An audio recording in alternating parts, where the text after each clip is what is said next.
Andrew here again, and this is episode 131. And we're continuing in our series in Matthew's Gospel. Jesus and his disciples have returned to Capernaum, and we see this little drama unfold. So Matthew chapter 17 verses 24 through 27.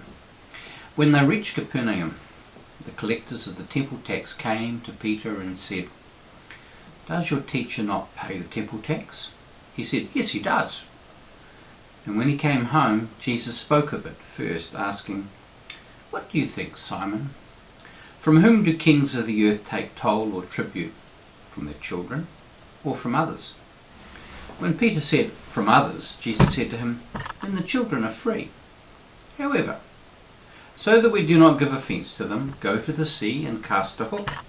Take the first fish that comes up, and when you open its mouth, you will find a coin. Take that and give it to them for you and me." Now this is the NRSV. The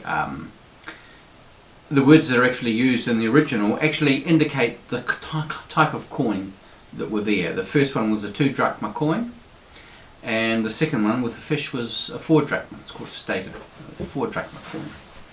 And so the temple tax was for 2-drachma, and there's enough here with the 4-drachma coin for both Peter and Jesus. So Simon Peter, we see, is caught on the hop by the tax gatherers. And notice what he does, which is what many of us do. He doubles down when he's put on the spot. He's caught out and is not able or willing to be honest. It's interesting to notice the effect of shame upon him. Poor old Simon Peter, he gets it always, doesn't he? He's the one that is us. Because this is what it is, it's shame. Shame is that sense that we are defective in some way, that we've been found wanting, and that we've been exposed and caught naked. When caught out, our default setting seems to be to cover up. We see it in the garden when, in the Adam and Eve story, when they discover that they're naked. They cover up. That is what shame does to us. We seek to cover the bit that's exposed and can make us look foolish or less than honest or whatever it is. Peter has no idea whether or not Jesus has paid the 2-drachma temple tax. It seems that even at the other end of the country in Capernaum, they had tax gatherers going around the country to make sure that funds were raised to keep the temple in Jerusalem viable.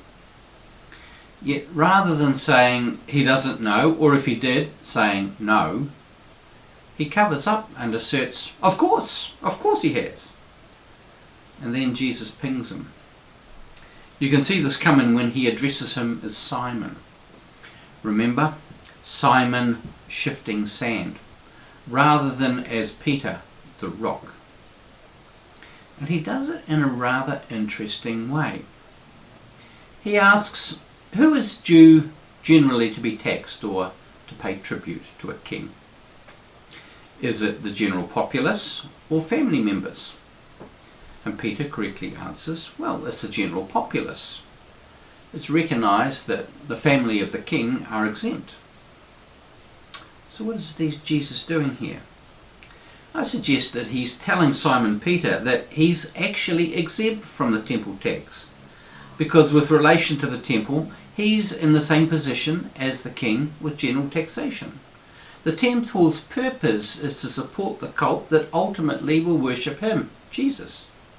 And just like the king is exempt from general taxation, as it's for his benefit, so Jesus is exempt from the temple tax, as it's ultimately for his benefit. Now that's in terms of the framework, I think, which Jesus is putting forward. So Simon Peter then who has spoken for Jesus, has misspoken. And integrity demands that it be put right. Jesus is not going to say, it doesn't matter, just don't do it again. he's putting Simon Peter in a position where he has to front up to the tax collectors and deliver on what he says that Jesus has already done and hasn't. And as we've discovered again and again with Jesus, in the kingdom of heaven the little things matter.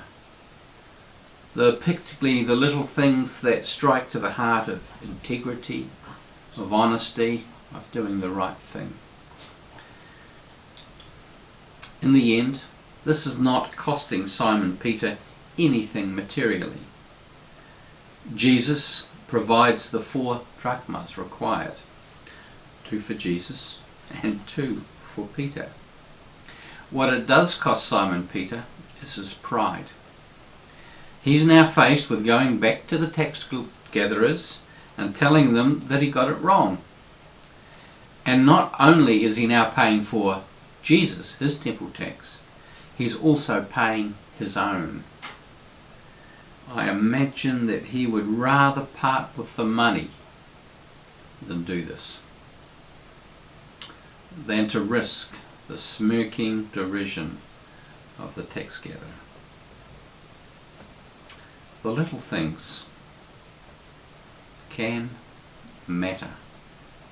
And clearly with Jesus, when it comes to things like this, they do.